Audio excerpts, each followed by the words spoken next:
colocadas na Revista Espírita, ou com relação à Revista Espírita. Primeira edição, 36 páginas. A revista não possui os limites que um livro impõe. Quando ele colocou depois o Livro dos Médiuns, o livro está ali, ele está limitado. A Revista Espírita tem vida, ela continua existindo sempre. Ou seja, não engessa, a revista não engessa um conteúdo. O livro engessa, a revista não. Então, não possui os limites naturais de um livro. É um complemento indispensável das obras básicas da doutrina. Desenvolve, explica, amplia e analisa os fatos com a lógica de Kardec e a participação dos espíritos que revelaram a nossa doutrina. É só lendo a revista para a gente compreender. A revista fornece material para a reedição do Livro dos Espíritos, que acontece em 18 de março de 60. Começou por aí. Ela tinha 1 ano e 3 meses de vida, a Revista Espírita. E o livro tinha 1 ano, 2 anos e 11 meses. Mas ela já trazia um conteúdo ao longo desse 1 ano e 3 meses, um conteúdo tão bom, que já permitiu a Kardec lançar uma nova edição do Livro dos Espíritos, saindo daquelas 500 e poucas questões para entrar nas 1019 que nós temos hoje. Ou seja, a Revista Espírita já produzindo, depois de 1 ano e 3 meses, frutos maravilhosos a ponto de nos trazer esse Livro dos Espíritos que nós temos hoje. Fruto do quê? Da discussão, das pessoas trazendo informações, da espiritualidade analisando, de discutindo com a sociedade e recebendo coisas novas. A revista auxilia na edição dos livros seguintes. O primeiro foi o Livro dos Espíritos. Aí nós temos o Livro dos Médiuns em 1861. A bagagem do Livro dos Médiuns, muita coisa foi tirada de dentro da revista, trazida para dentro do livro. Mesma coisa com relação ao Evangelho em 64, ao Céu e Inferno em 65, a Gênese em 68. A matéria da Revista Espírita, muita coisa está embutida dentro desses livros, fruto da discussão de todos os espíritos que quiseram participar dela, encarnados ou desencarnados, estão participando, estão ativos. Nós fazemos parte da história da doutrina. Nós ajudamos a doutrina a se formar. Ainda curiosidade da revista. Demonstra a atualização de Kardec quanto aos fatos da época. Ele levantava questões da atualidade contemporânea. Analisava aqueles fatos da atualidade já sob a ótica espírita. Era coisa nova, diferente. Era uma compreensão diferente dos fatos. Tornou-se importante acervo auxiliando a doutrina. Através de suas páginas participamos ao vivo da história da doutrina. A gente começa a conhecer o que vai acontecendo nesses primeiros anos da formação da doutrina, até do ponto de vista histórico. É maravilhoso conhecer. Conhecermos o caráter, o retrato, a estrutura moral de Kardec, até para tentar fazer entre aspas, um retrato falado dentro de nós, de quem é Kardec. Nós vamos ver.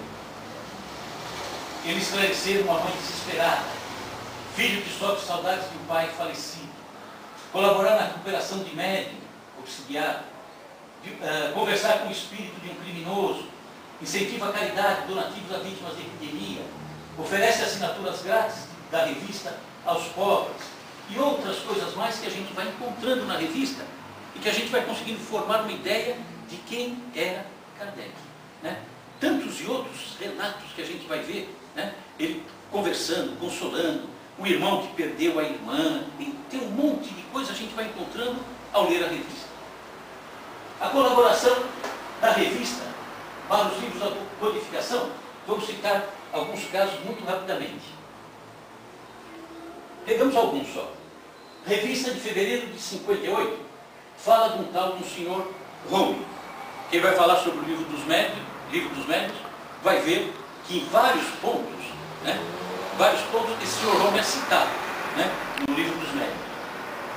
Que acaba caindo no Livro dos Médiuns, no capítulo 2, quando fala do maravilhoso, do sobrenatural, da teoria das manifestações físicas, do charlatanismo e do embuste. Fala dos espíritas. E ali é um relato de quem era esse senhor Rome. O senhor Rome era uma pessoa nascida na Escócia, rapaz novo, que depois se transferiu aos Estados Unidos, por problema de saúde, foi recomendado que voltasse à Europa para um clima melhor. E ele era um médium de efeitos físicos impressionante, né? Que na época era necessário, muito necessário. Era a época das mesas girantes, era a época que chamava a atenção das pessoas.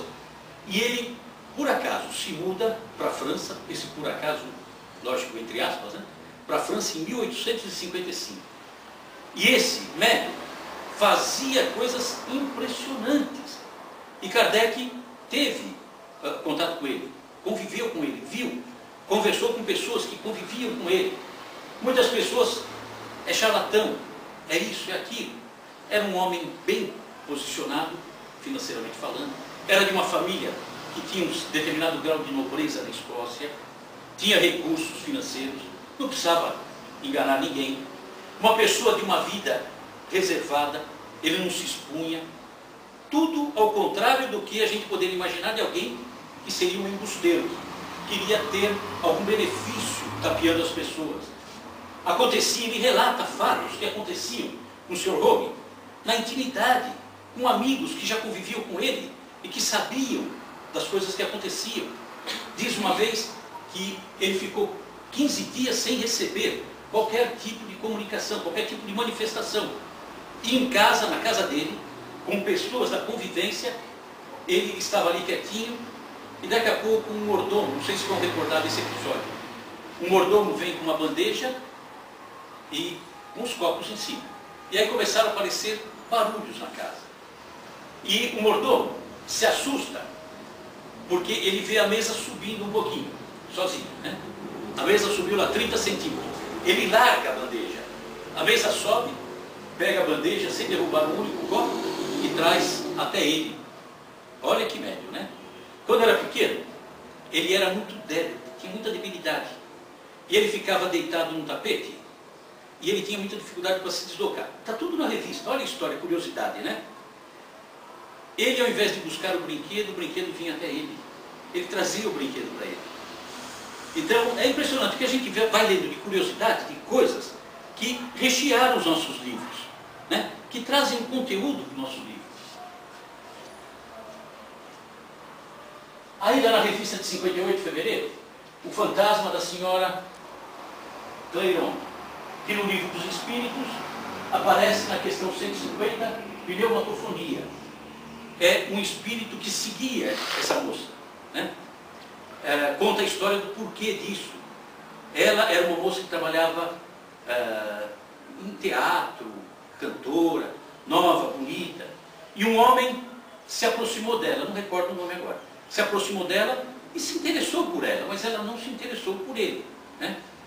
E esse homem ia desencarnar, estava prestes a desencarnar, e ele manda chamar a senhorita porque ele queria vê-la no último instante. Mas, no momento da partida, ela não foi. Ela foi orientada no sentido de não ir. Então, não vai. E ele desencarna sem ver a moça. Às 11 horas da noite, ele desencarnou.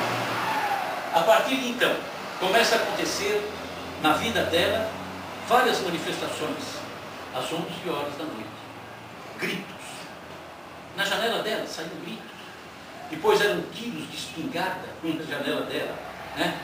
E as pessoas sabiam disso e não compreendiam bem o que era, até porque ela viveu 100 anos antes de Kardec, né? Não é? Isso aí é um relato dela. Então, as pessoas não compreendiam, mas já começaram a entender depois o que se referia a isso. E depois, a pessoa que cuidou daquele homem que desencarnou, vem e informa que ele havia desencarnado ressentido com ela, porque ela não foi vê-lo no momento. E já que eu a persegui em vida, eu vou continuar perseguindo após a minha partida. E continuou perseguindo, né? Então é um relato bonito que enriquece para nós, que traz informações novas. Março de 58, o assassino Lemarie, que no céu e inferno ele aparece no capítulo 4, criminosos arrependidos. Ele foi decapitado. Ele conta tudo o que se passou com ele, a vergonha, o arrependimento. Revista de agosto de 58, Caridade de São Vicente de Paulo. que aparece no Evangelho segundo o Espiritismo. Artigos variados da revista Sr. Home em Roma. Lazeres de um espírita no deserto. É um